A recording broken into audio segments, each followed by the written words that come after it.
پورا آیت میں فرمایا کہ ظن المؤمنون والمؤمنات بانفسہم خیرا، بانفسہم کے لفظ میں اشارہ ہے اس طرف کہ جو مسلمان کسی دوسرے مسلمان کو بدنام رسوا کرتا ہے وہ در حقیقت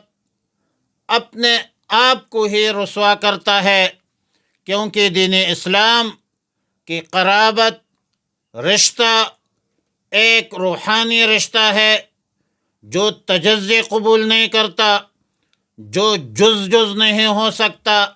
جو علیحدہ علیحدہ نہیں ہو سکتا۔ مثل المؤمن کجسد واحد انما المؤمنون اخوۃ، تمام مسلمان